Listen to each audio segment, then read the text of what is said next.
Welcome to Name 3 Songs. I'm Sarah Fagan. I'm Jenna Million, and this is a podcast where we challenge sexism in the music industry and empower fangirls. Because let's be honest, fangirls knew about that band way before you did. And if you stick around long enough, we'll also let you in on some new music the girls are already crazy about. And before we start, we do have a really exciting announcement for you guys. We have updated our Patreon community so that we can get y'all more involved. So now at the $2 level, you have access to not only our Discord server, but also monthly Zoom parties, which are very similar to the Instagram lives we do. So we'll be talking about that month's episodes and other things that have gone on in music news that you guys are interested in getting our takes on. But the difference between Instagram lives we do and the Zoom parties is that rather than it just being me and Jenna speaking most of the time, we want to get you guys involved. We want to have conversations. We want this to feel like a chill hangout with your friends. And then for the $5 level, we are adding bonus mini-sode. These will be 15 to 20 minute long episodes where we're talking about this month's music news with a feminist take. And these episodes will come out at least twice a month, but if things are really kicking off in music news, then you can expect to have them every week. And we think you guys are really going to love these episodes. And as always, we do have our $10 level, which includes a longer bonus episode every month. These are very similar to our normal podcast episodes, but they're more light and breezy topics than we talk on the podcast. Episode topics for this include talking about the difference between MySpace and Tumblr bans, the Avril Lavigne clone conspiracy theory, as well as more recently, we discussed the claims of Olivia Rodrigo stealing her image from both Courtney Love and a more indie band called Pom Pom Squad, as well as talking about other artists who have had their album artwork or their branding stolen by bigger artists. So if any of that piques your interest, you can go check out more details on patreon.com/name3songs, and we cannot wait to see you there. So Sarah, what are we talking about today? Today, we are traversing into the world of rock music history, specifically how women in rock has been viewed as a genre of rock music, rather than just, oh, that band has a female who sings in it. Instead, it's, oh, this is in a separate section of the record store. And how we won't stand for that anymore, even though the world still likes to be rock music like that. This has always been a boys' club, and no matter what people are trying to convince us of, I don't think that that's changing. You know what's kind of crazy actually is when we were doing research for this, how many times it was brought up in interviews of, oh, how do you feel about making music for women versus making music for men? And I was like, what? I was like, I can't believe this is an actual question that has been asked, because that has never, ever, ever crossed my mind. But this just goes to show how much diversity there is within the rock umbrella, because you have metal on the one side, which is very much dominated by men, which probably gives you the mindset of, if a woman is singing this, she's just making this music for women and this music isn't for men. Because like on the indie rock side where I come from, that has never crossed my mind. Literally never. I mean, that's the other thing that is shocking and that we're going to talk more about, is like that viewpoint that this isn't a genre for women, and when women are doing it, there's this huge barrier to get into it, and then once they're into it, it's like, oh, but do you really belong here? What's it like being a woman in rock? Is it hard? Is it easy? Do you feel like you need to change the way you write music or the mindset you're in because you're a woman? And how do you relate to rock music fans? And it's like, what history books are you reading? What documentaries are you watching that there are not women in that crowd, or there are not women who care? Like, there have always been women who cared, and they've always been diminished to like fangirls and groupies. And it's like, women can love music. Like, I don't understand how this became a man's thing. And that's a lot of what we're talking about today. And we also, because while we do love rock music, we're not the history buffs that we sometimes try and convince y'all we are. So we decided to bring on some lovely guests from a podcast that we really enjoy. So Jenna, would you like to introduce our lovely listeners to our expert guests today? Yeah, so today we are talking to She Will Rock You, which is a podcast with Leah Jones and Bethan Tarpley, two millennial women telling the stories of bands that were famous before they were born,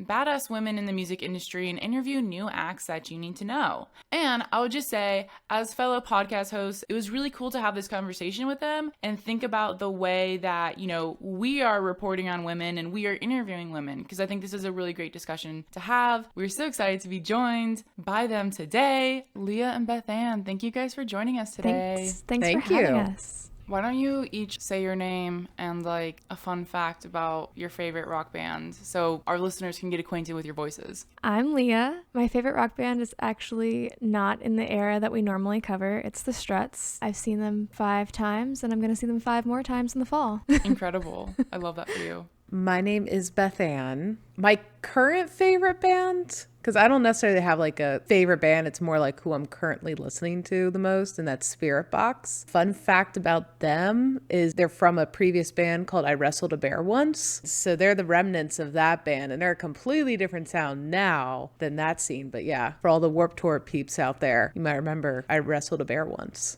So since we do have you guys here today, and you guys are the rock and roll experts that we wish that we were, is that we are talking today about the way that women have been treated in rock music. Because as all of our lovely listeners know, we love to yell about sexism in music. And so I feel like focusing on women in rock and the fact that quote unquote women in rock is even a genre of music as decided by probably some man at Billboard like 70 years ago is not it. Because as a woman in music, it's really fucking annoying when you know you've been hired just because you are a woman in music. Not because you're the best out of everybody, but because you're the best out of women, which just doesn't feel as good. Like, I want to beat the men too. And so before we get into why this genre exists and just a conversation around that, I thought it'd be good, since you guys do know so much about rock history, if you guys could fill us in a bit about how the Rock and Roll Hall of Fame has treated women throughout time.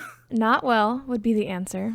Like, not well at all. It's been a point of contention in the rock sphere for a very long time. Even this year when they announced the nominees, everyone's like, where are the women? Because they have this really stupid rule, which I get it, but I also don't get it. So the Rock Hall has existed for 34 years. And in that 34 years, there's been only 69 women out of 888 people. And this is because when you have a female-fronted band and that person is nominated who is leading the band, the rest of her band gets in as well, whether they were really nominated in the era that they were nominated for or not. And so this has like created a super skewed Rock Hall class. Like, for instance, we know that rock and roll was started by Sister Rosetta Tharpe, a Black queer woman, and she was only inducted in 2018, and that was under the special category of early influence. So she's not even like a true inductee. Whereas all her, not proteges, but people she influenced were inducted in like the first 50. So like Jeff Beck, Eric Clapton, Keith Richards, all these people that she inspired, all the rock people we love today, got in way before she even got in. I mean, I think this is case in point of the whole issue we're talking about today is the female-fronted quote-unquote genre, because we see this specifically in rock music. Of if there's a woman in the band, it's usually the singer, so we call it female-fronted. I mean, occasionally you'll have women in other positions, but it's like seeing a unicorn in the wild, right? It's like a rarity.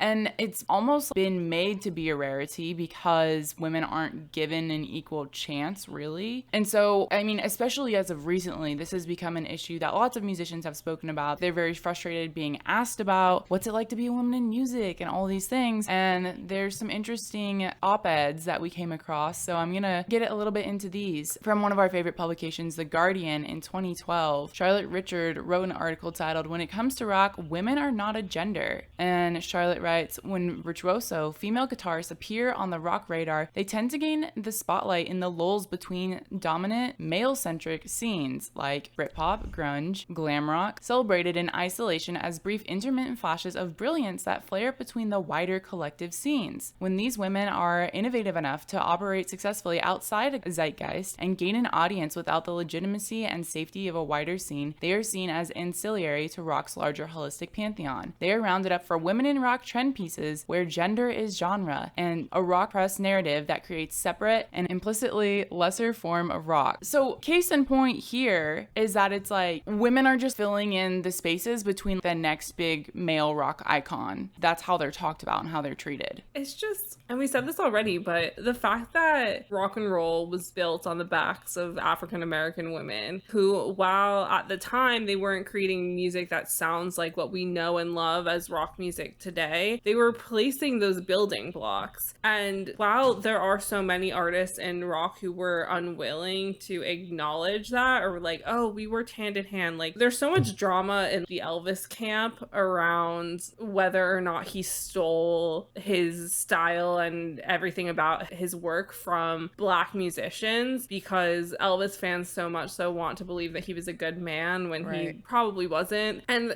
every Black woman you read about who was creating this incredible music, there's a white woman who was copying her and stealing her work, and then white men who were doing the exact same and getting even more popular for it. And just the fact that women created this, and we're at this point in time where we're so aware that women created this, and we still have this issue where the idea of a woman in music is viewed as a genre. I keep thinking of a quote from an interview with actually Courtney LaPlante with Finn McKenty, who does Punk Rock MBA. And she even gets tired, because she's in the metal world. She gets tired of people saying, all right, my favorite female screamer, my favorite female singer is so-and-so. When in reality, she just wants to be normalized and be like, wow, Courtney LaPlante's my favorite singer or my favorite screamer, and that's it. End of conversation. And it is hard, because me and Leah, we really love talking to women in the industry, but we just want to just hear about their experience and who they are and what they're trying to contribute, not, oh, you're a woman in the industry. You know what I'm saying? Like, it's just, we have to start making the conversation, and I'm speaking to myself as well, like making it more complex, making it about the music. That's the whole purpose. It's not that you're just a woman in the industry. Who are you as an artist? And just shifting the conversation that direction. And like, you also run into this issue, and this was acknowledged in this Flavor Wire article written by this woman called Jillian Maps in 2015, about how whenever a woman's on the cover of a music magazine, it all of a sudden becomes like the girl issue or the women in rock issue. And she specifically acknowledges how in 1997 Fiona Apple landed on the cover of Spin, but it was automatically dubbed the quote unquote the girl issue. And then in the same year, Rolling Stone quote wrangled together Courtney Love, Madonna, and Tina Turner for one of the women of rock issues. And so you constantly run into this thing where it's like women making music, especially rock music, all of a sudden become a listicle. It can't just be that one of them is allowed to shine.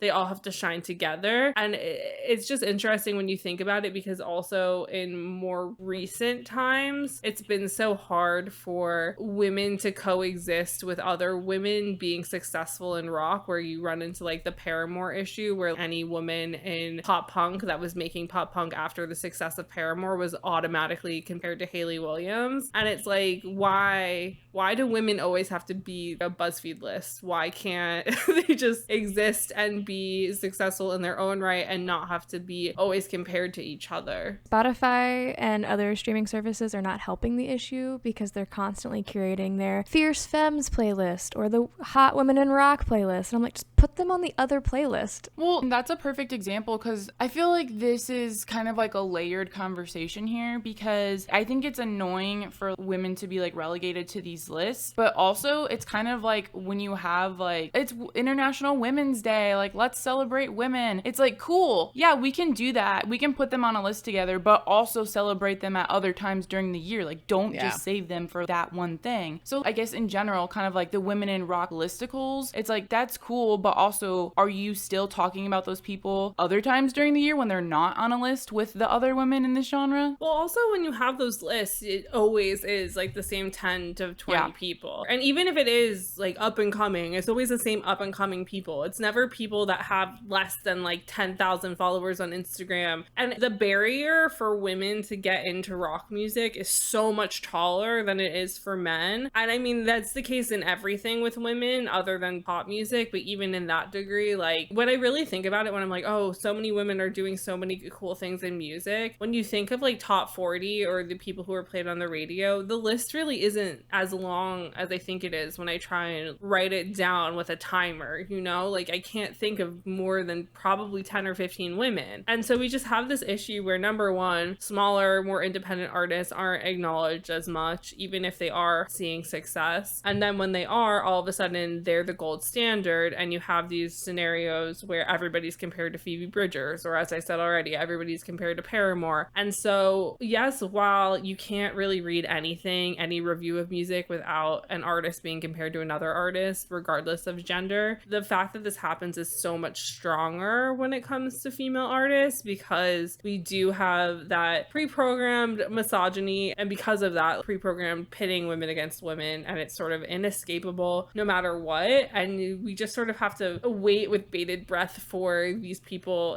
in media to stop doing it. And I feel like, as Jen already said, like The Guardian is one of our favorite places to read anything in journalism. And I mean, like, Laura Snapes is probably one of the best music journalists out there. And I mean, she does a really good job at not only acknowledging that this happens, but calling it out. And even when other female artists like do things wrong, because there was that whole thing with Lana Del Rey, and she was just like, Lana Del Rey literally did what we tell women not to do all the time, which is she pitted herself against other women when she's complained about music journalists doing the same thing to her forever. Also, just going off of that, we talk about women in rock. Rock is a very vast genre. There's so many subgenres under here, like metal and hardcore, and then you have pop punk, and then you have indie, and then you can get into like funk and pop and these other categories. And so I think as we go through this discussion, we're gonna see how it differs from rock musicians who are on the indie spectrum to rock musicians who are on the metal spectrum, who are all dealing with sexism. But there's definitely differences between these categories because of the type of audience members that we see. But this also becomes very prevalent when we're looking at the Grammys specifically, because a lot of times people, like, we're gonna get into Haim later today, are like, you're pop because you're not rock enough. They're like delegated into these other categories. And so what happened with the Grammys in 2018, 17 women did win, but only one woman brought home an award in a major category. So in like the televised main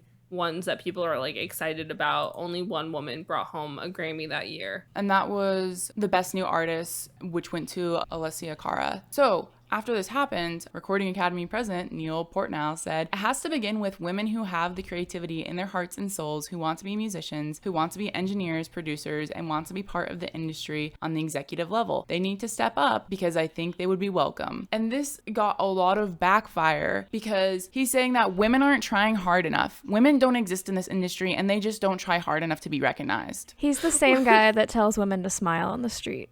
Yes.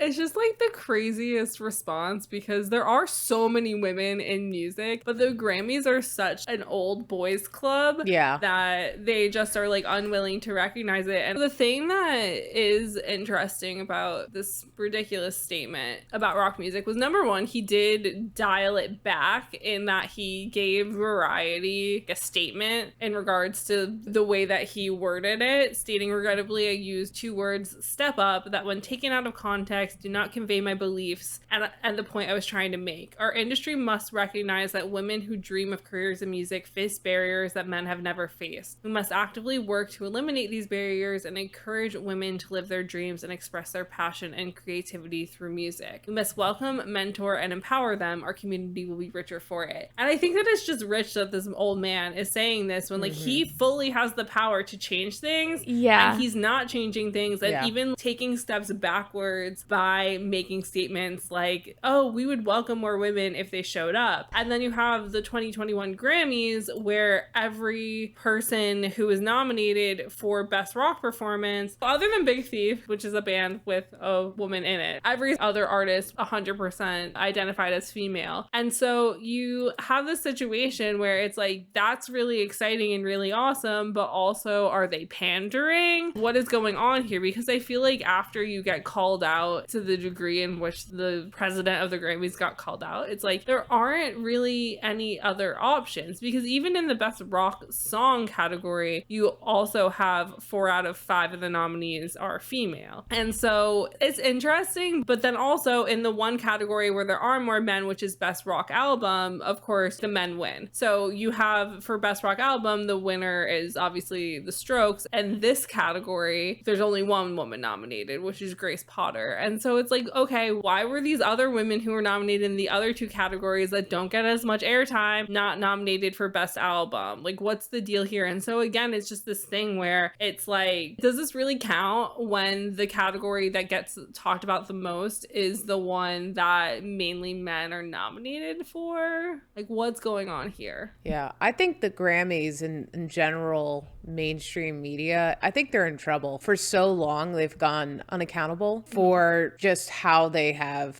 set up things, how much their biases have come through, and how much they've been accepted. And I think, one of the good things about where we're heading towards music as far as for distribution, meaning there's more people in the music scene than what we've previously known, where you had to have a record deal of some sort to get any form of distribution, or you make it yourself and spend like hundreds of dollars creating CDs. Now it's like $20 to upload on Spotify. So I think with a more vast pool means more diversity, and there's just so much more opportunity to be promoting things. And that's why I think the Grammys is in trouble, because the way they have been set up for so long, where they're actually pulling all the strings, it all comes from the same revenues. Those revenues are being challenged finally. And I think that scares them a little bit, because it's going to shift the power out of their hands and really give it to the people, where it should be. I mean, the streaming conversation is a really interesting one, because when we think about radio, for example, radio is another huge gatekeeper, and independent artists still don't have that much power. Like, Spotify's not paying them that much, but if you're not signed to a label, if you don't have a press team or a management, you're not being pitched to radio, period. Radio's putting you in front of a lot of people. Radio has a lot of power with who gets nominated for things, how you chart on Billboard, and how you get picked for festivals. There are so many gatekeepers in this equation, and like, we talk about festivals all the time of like, these festival bills aren't diverse, but festivals aren't the only ones. Grammys aren't the only ones. Radio isn't the only ones. It's like this entire system that was literally just set up by white men to keep everyone else out of the club. And it's so, I mean, this is why we started this podcast, right? I mean, it's just so ridiculous when you break it down and looking at like, oh, the Grammys could do better. Oh, these festivals could do better. Radio could do better. There's so many barriers to entry for women, for the queer community, for people of color. Like, it's just ridiculous. I think radio is especially a barrier for women in rock, because rock music is not played on top 40 hits radio. But even our two local rock stations, I'm trying to think, I don't think I've ever heard a female song. They never play anything good, really. Yeah. It's so interesting, because I remember when I was a teenager, there was like a pop punk sort of alternative music radio station, and they would never play female artists, like, ever. And it's so interesting, especially when prior to streaming and the internet, when you would get most of your music from the radio or from watching music videos. I think I came across more female artists in watching Steven's Untitled Rock Show on Fuse than I did on listening to the radio. But even then, there still wasn't a bunch of them. So it was a lot of like going to a MySpace page afterwards and seeing who they were friends with and who they would post about, if I even wanted to. But still, even at that time, I was so much like, well, my favorite artists don't like girls, so I don't either. But then you also run into this issue of, on top of all of this, you then have the whole festival lineup problem, which doesn't only affect rock music, but affects all women in music. And so in these scenarios, there aren't really that many specific to rock music festivals, so you can't 100% get stats on this. But I feel like a lot of the time with, especially like Glastonbury and a lot of these UK festivals, they are very like rock heavy. And so in 2021, Laura Snapes wrote an article for The Guardian sort of going through how with UK festivals returning, are the lineups still going to lack women? Because there had been a huge conversation about this prior to COVID happening, because the festival lineups were so sparse in women that there were those like memes going around where they just erased every man, and the festivals being very bare. And so it was crazy, because they were saying that the Isle of Wight Festival is offering a 73% male lineup. Scotland's Transmit Festival had all male acts making up 61% of performers. And then Kendall Calling, which only has a partial lineup announced as of when the article was written, featured 79% men. And so you run into these constant issues where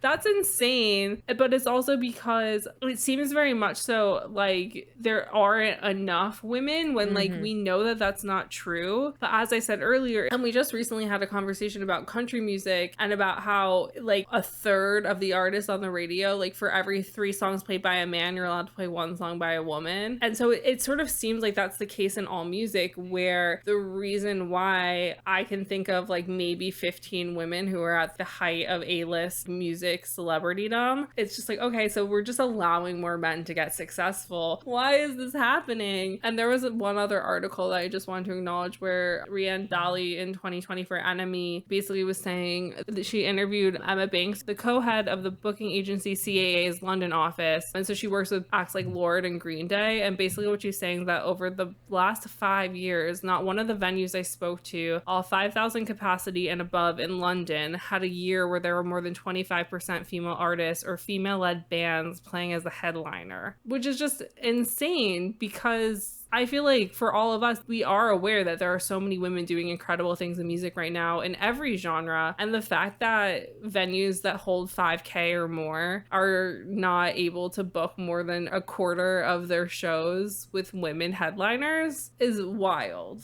I mean, my mind just keeps going back to we've had so many women pioneers in all sorts of industries, and yet it keeps getting commandeered and we keep getting pushed out of the industry, or it's done on their terms. It's either you do it on their terms, which is like 10 extra steps than a man would have, or you're out. It's not fair how the dichotomy has been set up. The venue thing is interesting because I feel like they're blaming the venues for not selling their tickets. Like I talked to a venue promoter recently and they sell more tickets booking like an 80s cover band than they do some unknown artist in their terms that they want to book and they want to give a chance on, but they need to make money to keep their doors open too. I don't know where I'm going with that, but I feel like it boils down to people aren't willing to take a risk anymore to go see a new artist. Well, yeah, that's the thing is like, I think it's easy to put this responsibility on bookers because that's one of our most visible ways of breaking down these stats. But it's true. Venues don't make a lot of money, period. So they can't take on a lot of risk booking artists who aren't going to sell tickets, but it's not the venue's responsibility. You know, it's like, that's what I was saying, radio and Grammys, and there's all these other record labels. There's all these other factors that play into this that really need to be working together. So speaking of, how did we even get here? Since we have you two on the pod, we'd love to hear about some females in rock history. So I'm gonna throw it over to you guys.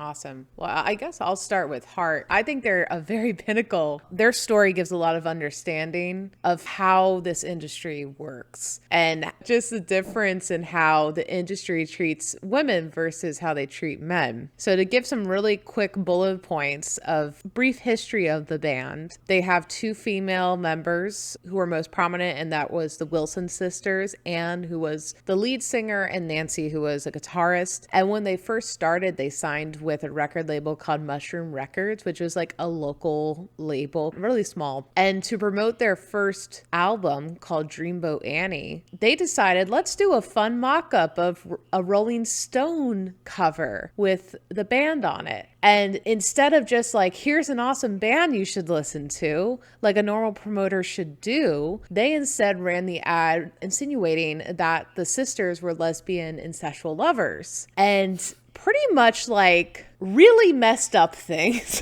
things there, to the point where, they got bigger. Unfortunately, that was a key salacious detail that the press had to know, but it made their life a living hell because one reporter broke into Anne's dressing room and asked, how is your lover? Basically saying Nancy, her own sister. So like, that's not good. They knew that they were sisters. It wasn't just like that they pretended they weren't sisters and that they were like lesbian lovers. They were lesbian sister lovers. Yeah, basically. No. Fucking hell. Yeah. Yeah. No. To this day, like when I heard of Heart, like some older people, that's the first thing I point, oh, they're lesbians. And then when you actually research, you're like, wait, they're sisters. And it'd be fine if they were like, I wouldn't care. But like, that's the first thing that people would tell me from an older generation, like, oh, they're lesbians. And then I'm like, this doesn't, but like they were both lesbians together. Like it just, the whole thing is just a mess, how that has just stood the test of time against them. Like the people just not in the rock scene. Like, you know how you just hear of bands, but you don't really like look anything, and then just common knowledge steps in. That's unfortunately the common knowledge that has passed on. So that's one thing that's shitty about Mushroom Records. Second and third thing, when they went to go renegotiate after Dreamboat Annie, they flat out refused to adjust any royalties because they were going to be, quote, a one-hit wonder. I have never heard that phrase uttered, like from the research we've done when other bands go to renegotiate. Like I've never heard that phrase. Like, oh, we're not going to renegotiate because you're going to be a one-hit wonder. Unsurprisingly, Mushroom Records was kind of a one-hit wonder.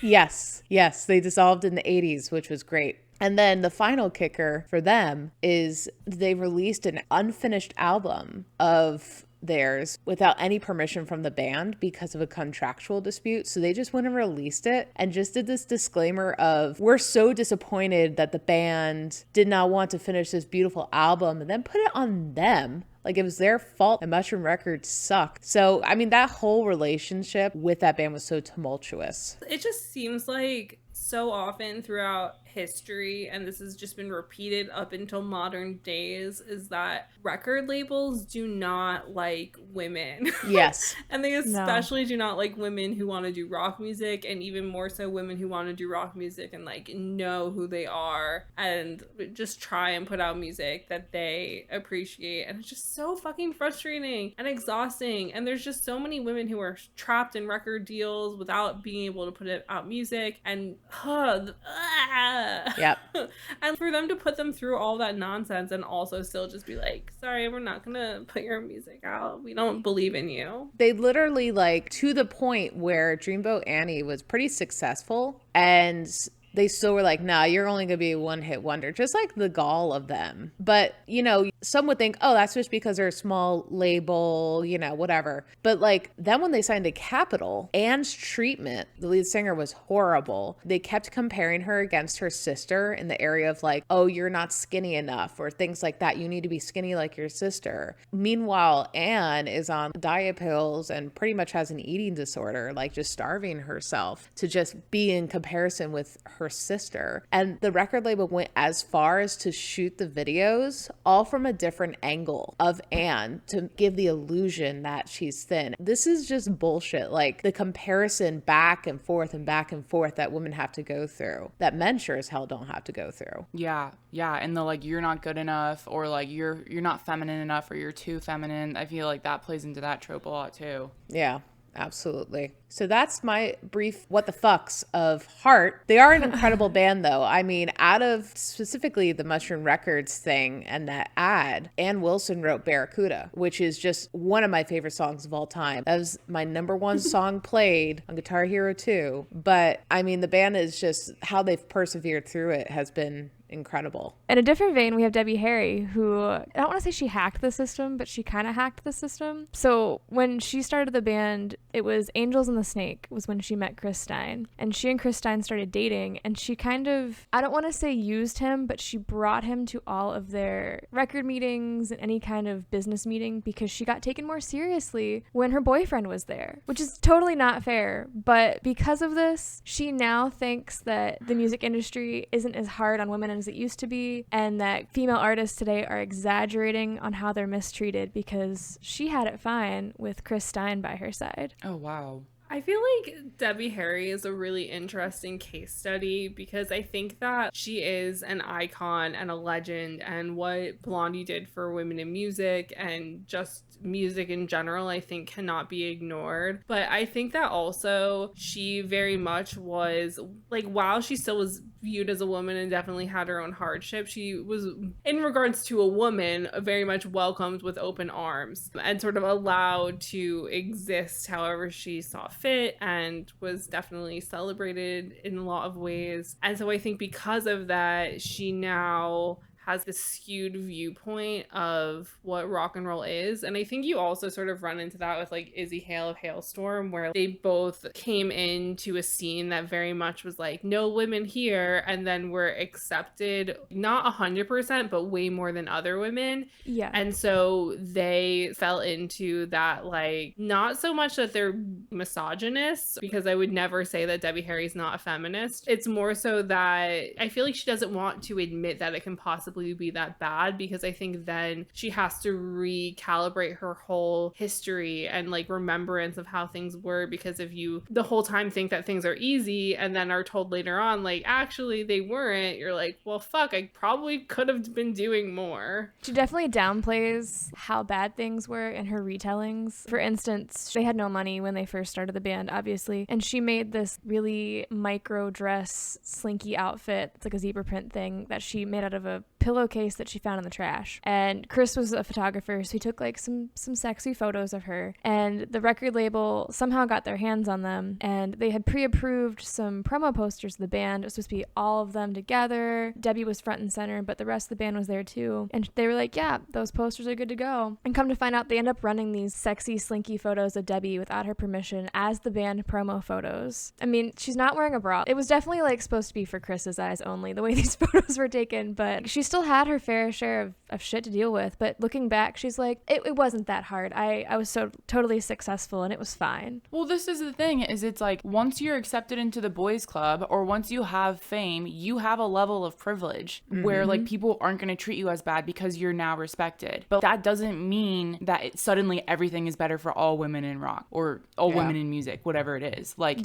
you have to realize you have that air of privilege of being part of the boys club, and then use that position of privilege to help everyone else step up too. Yes, which is something she's not doing. She just thinks that Taylor Swift's exaggerating. That was an exact quote from her. I think if you truly, like in the Debbie Harry case where she was accepted to the boys club, I feel like once you know how people are being oppressed, like you have an obligation to try to make it better for everybody, like not for yourself. I mean, yeah, fight for your stuff as well, but we have to work together if we're going to solve the issue. And I think in especially the music industry, it's just so fast paced and you're prevalent one minute and not anymore. We need to stop this wheel that we've developed, this really vicious cycle of who's going to get to the top. Is it going to be me? Is it going to be me? And it's just, we have to work together to make this sustainable. And I think that's a big issue with the industry, is nothing is sustainable. So it's hard to make that progress. And then you have Janis Joplin, who the people of rock refused to view Janis Joplin as a woman because they were just like, you don't act like a woman, you don't have these feminine qualities, you don't have all this stuff going for you, but at the same time weren't giving her respect because she was a woman. So it was like the double-edged sword of being a female but not being a feminine female. So you, number one, are faced with misogyny, but also are faced with the you don't fit within the gender norms that I see fit for women. So can you guys go a bit more into her history of her issues being faced as a non-conforming woman in music? Sure. I think that's fantastic. So I would start a little bit early with Janis Joplin, just kind of going back to, because when you think of Janis, I think of a tough, just awesome person. But, you know, I think it was definitely a persona that one, the press put on her, but also she put on herself to cope with a lot of the bullying that she experienced, a lot of the mocking she experienced because she was different. So in high school, she really got into the beatnik scene, which is, you know, that it's a tougher crowd, like almost West Side Story type style. But, you know, she was mocked, one, for how she looks throughout high school, even to the point where like she had acne and the doctors were like, oh, that's your fault. Has nothing to do with puberty. Has nothing to be a 15-year-old growing up. It's your fault. So like not even the adults were on her side. And then she like was really passionate about integration in schools during the 50s, which no one in that town liked her for that because it had an active KKK chapter that would have occasional parades down the street. So like she was so mocked for just how she looked and what she believed. And that continued into college when she was at University of Texas. This stupid boys fraternity for a charity voted her as ugliest man on campus. So there was just this incredible aggression towards her. And I think what she did to cope with that was put on this tough face, get into some fights and things like that. I think part of it is who she is, but I think a lot of it came into like, I'm going to show you how tough I can actually be instead of actually dealing with those and processing those emotions, would be my take on it personally. But yeah, when she got into the industry, joining Big Brother and the holding company, people were blown away by her voice. She started getting all the attention. But you know, they also would be pointing out and singling out different parts of her body as she performed, which is really fucking weird. Like, I've never heard anyone talk about a male in that regards unless he was like randomly thrusting in a innuendo type way. That's the only times I've heard that in reporting. And then when she went solo, they're like, oh, you're just sellout. And as she got towards into her solo career, you can just see how she was just like, whatever, sure, I'm the caricature you paint in your mind. And that's when the press really latched onto her story, talking about her bullying, but more from a profit way, not from an awareness hero arc way. And when she did a press release at her high school, I've seen footage of this. It's in the documentary Little Blue Eyes about Janis Joplin. And they literally are asking the most hurtful questions to purposely get an emotional reaction out of her at this high school that treated her like shit. And you could hear her putting on this really brave face, but this pain in her voice that no one should have to go through in a press interview. So that's kind of like a little bit of Janis. She brought so much to the table. What I love about Janis, she pulled a lot of influences from Big Mama Thornton, you know, and she always was thanking Black artists for the music they contributed. And she had this different voice. She was different. And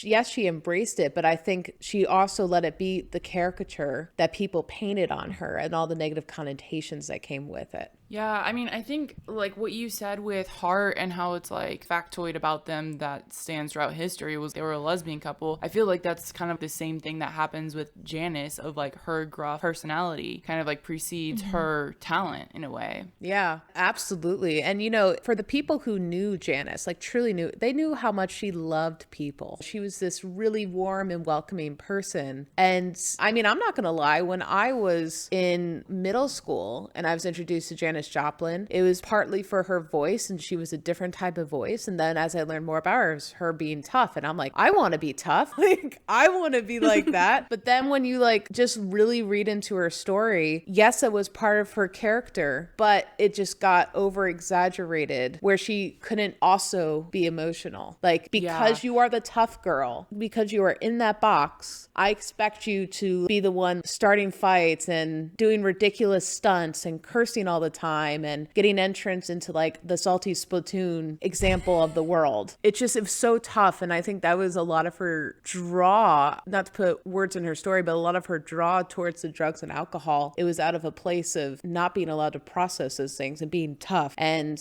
I'll show you how tough I am. Yeah, I mean, I think this goes for anyone and everyone of like as a human race, we always want to put people in a box to be able to like understand them and think we know about them. And people are never allowed to be more than one thing. Yeah. Because we just can't handle it. And so like, I think honestly that goes for a lot of people, but then when you're a woman, for example, it's even more so. It's even more so. There's more boxes people want to put you in. And I think that's because, I mean, we've kind of been taught that through growing up on the internet. What type of girl are you? Like, we do these quizzes and all this fun stuff. And we're taught to be, I'm not like other girls. You are the social butterfly. You're the pretty one. You're the funny one. All this stuff. And it's just like, do we ever just realize how complex we are as people, just in general? Yeah. Like you were saying, we're allowed to be two different things at once, that we don't have to be the tropes that were put on us. We can truly explore different facets. And I think whenever, you know, an artist can possess that and bring that into their music, it's the most powerful thing you'll ever hear.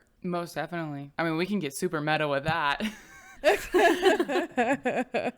think that all of these things sort of played into why, as time went on and rock stopped being what was on popular music, why it became even harder for women to be respected and be taken seriously when it comes to rock music, because they so much want you to fall within a specific category and they want you to fit within certain tropes and check certain boxes in order to fit within rock. And so when you have these artists who come into rock music and might change it up a little bit or aren't doing quintessential rock, because as Jenna said earlier, rock is such an umbrella term. There's so much to it, and there's so many subgenres, so many subsections to what rock is, that then you have these women coming up who love rock music, who hear it and are told you're not the right look for this, and they'll do it anyway, and people will love it, but there's still that response. Like, we recently spoke with Fifi Dobson, and she knew in her heart and soul, like, she was supposed to sing pop rock music. Like, she loved rock, that's what she needed to do. And this record label who's trying to develop her were like, no, you need to be a pop singer because of your look and your voice and this. And she's like, well, someone else believes in me, so I'm gonna go make rock music with them. And then you have Taylor Momsen, who is killing it in the rock game, but she came from a background of acting. She was in The Grinch Stole Christmas, she was in Gossip Girl. She has like a very preconceived notion about her because of the fame she had prior to coming into music. And this is a thing, and this is what I feel like a lot of people don't understand, and it's a lot to do with like the creation of parasocial relationships, which again, as we say a million times, there's nothing wrong with having a parasocial relationship with somebody, but you might have the wrong idea of a person based off of characters they play and the way that they dress or act because of the characters that they're playing. And so Taylor Momsen, in her heart and soul, is a rock goddess. Yeah. Like,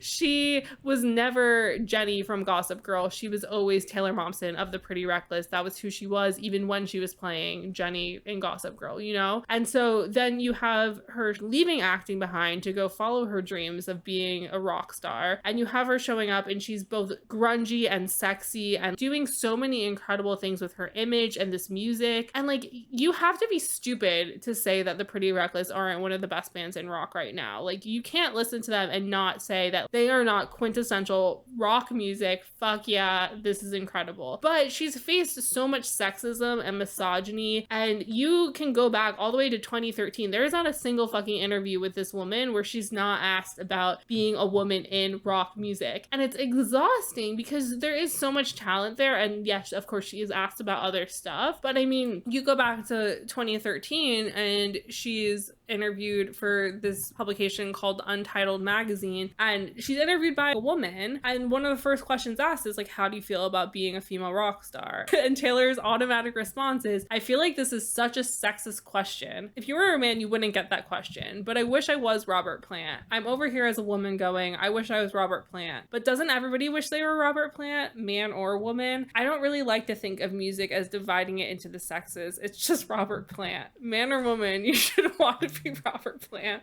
The one gender. Which I think is such a weird choice, but like, you do you, Taylor. But she has a point here where it's like, why does it fucking matter who you are? I think women in general, we still see it as an anomaly in rock, and that it's something that's rare to go by. So I think that's a question that comes up so much, but we don't recognize, like, it goes back to we're so much more than one dimensional. And it's still something like I'm personally trying to learn as a woman, as someone who interviews other artists, that we need to move more complex in our questioning instead of what's like to be a woman in rock. And, you know, that's just me being transparent where I have asked that question before. It's just, we need to move past that. And we need to start moving the conversation to just normalizing it. And instead of being amazed that a woman in rock made it. You know, I was thinking a lot about this as we were doing this episode, and like the whole what we said about women in rock listicles and stuff like that. And it's like, I think the question is important when we need minorities to share their experiences so that other people can understand them. But so often the way it's asked is in a way where the interviewer is like talking down to them almost. Or like, oh my God, like looking at them like they're in a zoo or something, and not approaching it with, I don't know, like some humanity, some grace. Like, I'm not quite sure what the right answer is here, but it is important to share those experiences, but just the way it's being done is like not right. It's like they're trying to get gossip is what it often feels like whenever it's asked in mainstream. But you're absolutely right. It's how you ask the question. It's where you're coming from, because, you know, we do need to make space for the stories to be told in the sense of who are you as a person? How can you contribute your journey, your experiences into the music you are creating? And at the end of the day, it has to be about music. It can't be about you're a woman in rock. It has to be, what are you bringing to the table as a musician? What is your story? story. What's your muses to writing? And we need to just start moving the conversation away from here's the simple interview question of what are you doing as a woman in rock? How are you changing it? It's just I think also it's like the question is very much like, oh, how have you been mistreated? That's what people want to know. But it's like maybe instead we should be asking men how they've benefited from their privilege. Yes. Like it's not only, like this is a two-sided question. It's not just women who can talk about this. And no, we shouldn't ask men, how do you think women are being treated? But in a way, we kind of should. Like in a way where it's like, how have you benefited from your privilege where maybe your other counterparts who are women, who are part of the queer community, who are people of color, where they haven't been able to benefit from your same privilege. Because the thing is like, we can have this conversation forever. This is why this question is so tired, is because women are always asked it. The answer never changes. But the people who need to be part of this conversation are men, are the ones who have the privilege, who can easily ignore these questions because they don't deal with it. But they're the ones who need to start recognizing stuff and doing something about it, because we can't change things with only half of the population. Right. Well, this is the thing, is like, so on the Taylor Momsen topic with this, and like, because obviously like when we're talking about more recent artists, it's a lot easier to find interviews and these questions that they're asked. In 2017, she was interviewed by Indie Mag, and they go, Taylor, what's it like to be the front woman in a rock band today? Do you think being a female artist in showbiz is any different than being male these days? And it's like, you could ask that question in a much different way and get probably a better answer, because her response to this, which I think is really telling and says a lot to what both Beth Ann and Jenna have been saying, is that Taylor goes, the biggest thing is that I'm being asked a lot about it, but in reality, we're just playing music. We all live on a bus, we stay in the same hotel and do the same thing every day. For me, there's really no difference. We are a rock band. Our goal is to grow. Rock and roll is so powerful because it doesn't limit you. It allows you to be yourself, to be who you are as a person and as an artist. You can go anywhere. It's amazing to have that freedom. And it's like, that's a really powerful statement, but it's also like, there's so many ways to get these answers and find out how the industry works and how these artists are feeling about the industry and about themselves as a human without asking such straight up pointed questions, being like, so you're a woman. And it's like, okay, you can ask very similar questions in like a less aggressive way where it doesn't make being a woman feel like this weird anomaly. And again, like, you're asking the question of like, so how'd you choose R&B music? Like, how'd you decide to like do R&B for like your new solo career, Justin Timberlake? And it's like, instead, it's basically the same thing. Then you ask this woman, like, so how'd you decide to be a female-fronted rock band? And it's like, well, I was born with a vagina. So. Yeah. Box ticked.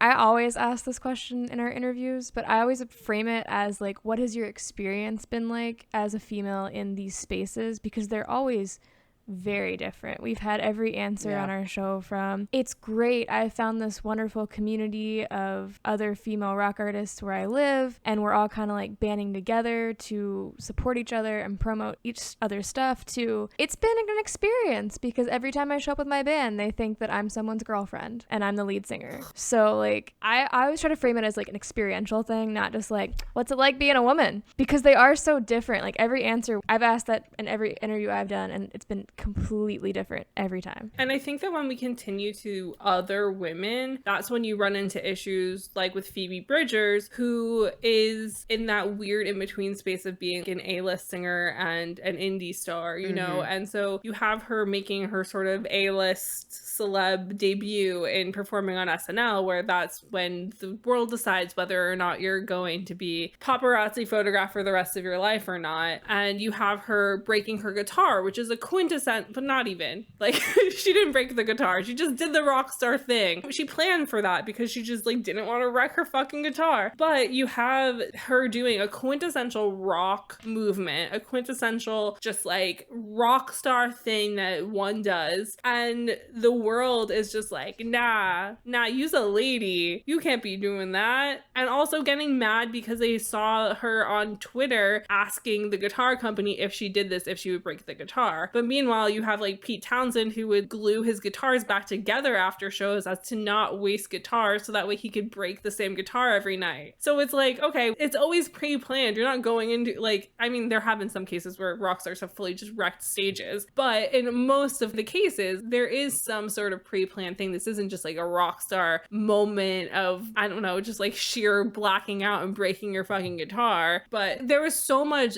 anger, especially from just like older men being like, why is this girl doing this? And this is why we have to just stop othering females in music, especially females in rock, because when you read these interviews and you pay attention to these women and you go and you try and do any research on them, it's always like a woman doing music.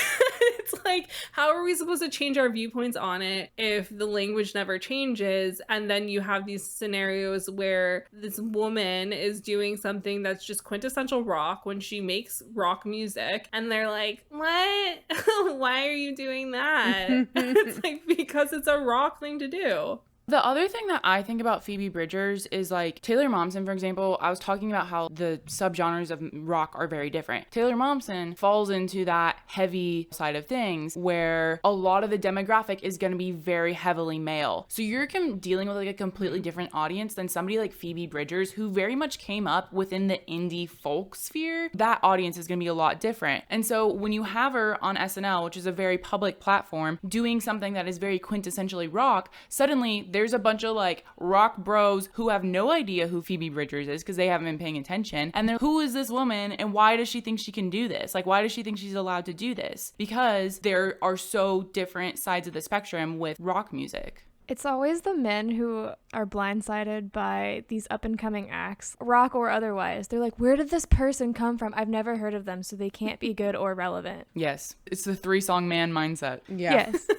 There was this really interesting article on Guitar World by Marianne Eloise right after the SNL performance. And I mean, she sort of went into that this has been something that's gone through rock forever and why people were mad about it. And a lot of it was like, number one, the pre-planned thing, and also the fact that like they didn't know who she was. And they were like, this is not the type of music that this should be happening to. But basically what she's saying is that the initial tweet that sort of kicked everything off was saying, why did this woman, Phoebe Bridgers, destroy her guitar on SNL? I mean, I didn't care much for the song either, but that seemed extra. And then this other guy responded saying, hot damn, I'm 71 and not only know who she is, but love her music. Only time I smashed my guitar was when I was so fucked up I tripped and fell on it, but I'm a guy, so it's okay.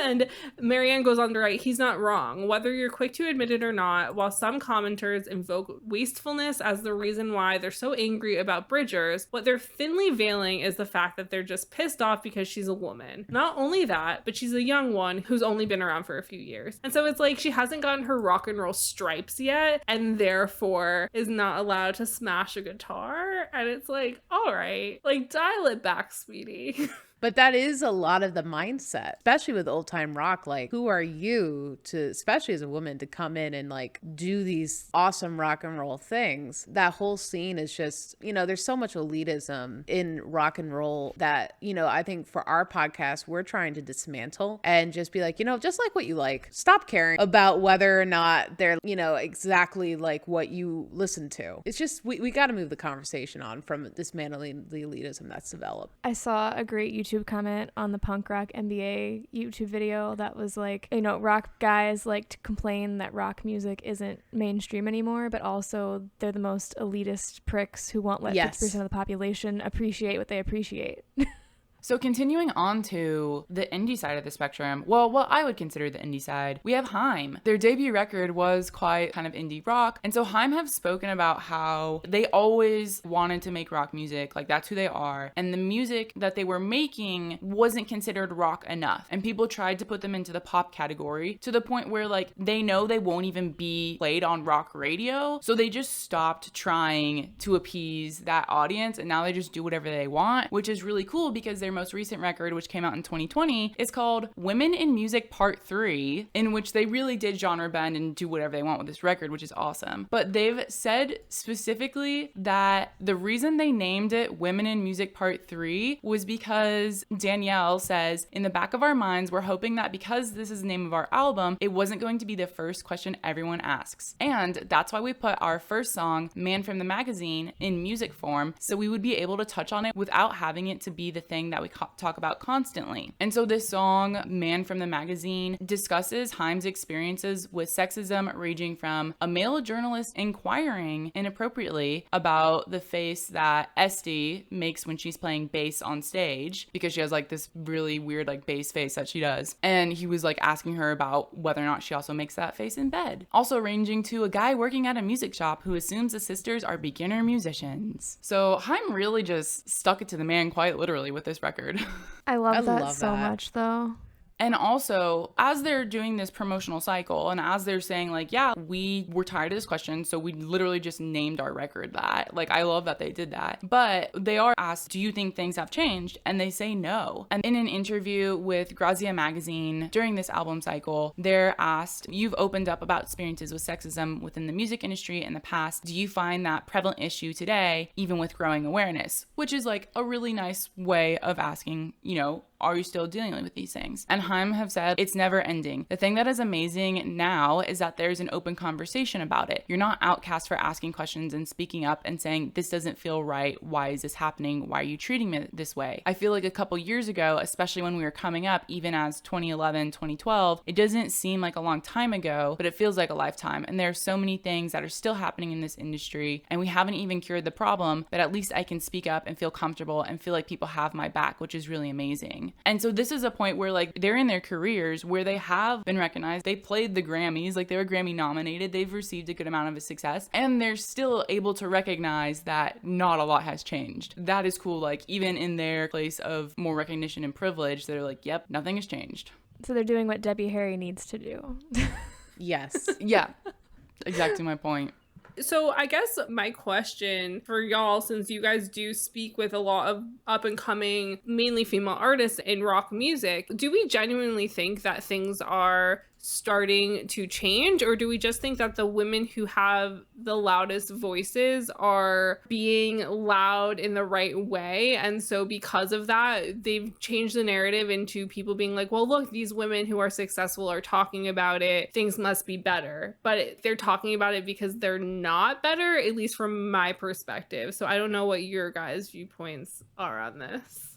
I think there's small changes being made from the bottom up. Nothing has changed at like the record label and up state of things, but we find these communities in like New York City and LA who have all these female musicians who have basically banded together to say, fuck the man, we're gonna do what we want, and we're gonna create this like collective to raise each other up and do what we want to do, whether, you know, record labels want us to do it or not. And because the internet is the way it is now, they can do it without the support of a big label or any label. You get a good agent who's willing to help you, you can make things happen. But as far as the overarching scheme of things, I mean, the few rock festivals that exist have probably 5 or 6 female fronted bands on the billing, and from an outsider's perspective, things are not changing right now. Maybe we might see this shakeout in like 20 years. Great. Which is sad. When Gen Z gets a hold of things, we'll see a change. Yeah, no, I completely agree. I feel like, Leah, what you said, it's so true. On a small level, on a local level, small communities are putting in the work to do this, and the systems, the structures as they exist are not putting in the work. And I agree. When Gen Z overrules the old men, maybe things will change. That's why, like, as much rap as it gets, TikTok is actually doing a pretty okay job at bringing smaller artists to the table. But I mean, like, of course, industry is already getting to it and how they can control the narrative. But when it first started, like, a lot of unknown artists were really getting in. And I mean, it's kind of going back to what we were talking about earlier. Like, Spotify, though it does have an issue with paying artists, there's more of a pool to where you can really develop a community. And that's really awesome to see. And that's the direction I want to see it going to. But like, also we have a lot of gatekeeping that needs to be torn down, frankly. But I mean, it's either like, it sucks as an artist because you got to choose. Do I want to be creative and be who I feel like I have to, or do I get lucky enough to get chosen to make money and they tell me what to do? That's literally the choices I feel like our artists are going through. So for our podcast, just being able to promote these artists who are doing something in this space is just a big deal. And we want to promote them as much as we can. I think that we've hit on so many important points today, and that there's so much to unpack when it comes to this idea of like female fronted as a genre and what that means for music and how to dismantle this idea. There's so much there's so much to think about, and I'm just really thankful that you guys came to join us and talked with us about this subject, because I think it's really necessary to talk about. I think a lot of people don't think of women when they think of rock music, when that should be what you think of a lot of the time, because I feel like so many of even the pop acts we have today wouldn't be around without the women in rock that we had prior. So yeah, so thank you guys for coming and hanging out today. Thank you. We really appreciate you giving us your time and your knowledge. Thanks so much for having us. This was so much fun. Yeah, it has been a lot of fun. We will have all of your social links and podcast links in the description below. So if our listeners want to go check out more about She Will Rock You, you can find those in the description. Thanks, you guys. What an insightful convo. They know so much about rock music. I didn't know any of that about Janis Joplin other than people were mean to her. Yeah, no, I'm really glad they could join us because, like I said, they are the rock history experts that we wish we could be. So it was great to have their insight on this conversation. I know. I just was like, wow. Like when we were prepping for this episode and they were talking about all this stuff about rock history, and I was like, I just know about Debbie Harry. And then that's it. So thank you for your knowledge. But also in what you found about time and the stuff you were looking up about like Taylor Momsen and stuff, the fact that they're still asked these ridiculous questions and that they have to go through that, and that they're just not even given the access to the festivals or being acknowledged in just rock and roll at all. I was like, what the fuck is going on here? It truly is wild. Yeah. Because it doesn't feel like such a big problem when you're just like, I don't know, to me, because I don't think about it a lot. When I'm just going about my daily life, listening to my favorite female rock musicians, I'm like, cool. But then you look at the you look at the facts, and it still sucks.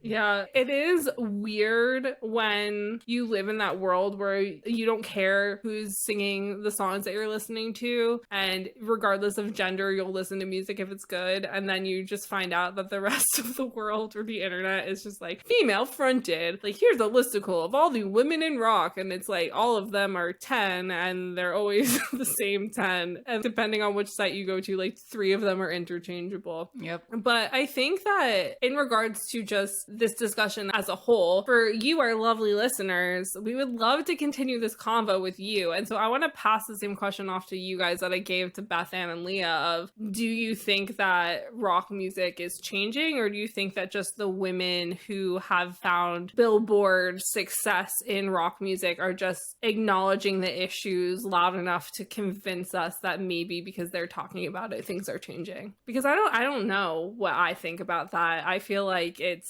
half a mirage and half, yes, the more we talk about it, the more it is going to change. But yeah. I think the mirage is very shiny at the moment. Yeah. And so if you want to continue that convo and answer my question, you can do so over on social media. You can find us on Twitter, on Instagram, on whatever else, at Name3Songs, or you can talk to us personally. I'm at Sarah_Fagan, and Jenna is at Jenna_Million. So thanks for joining us this week on Name3Songs. Until next time, never let anyone make you feel bad about your favorite band. And remember, you're never too cool to listen to the Pretty Reckless. Don't forget to subscribe to be notified when each episode comes out, and leave us a 5-star review. They really help. If you want to find out more about any of the sources we referenced in this episode, you can visit Name3Songs.com.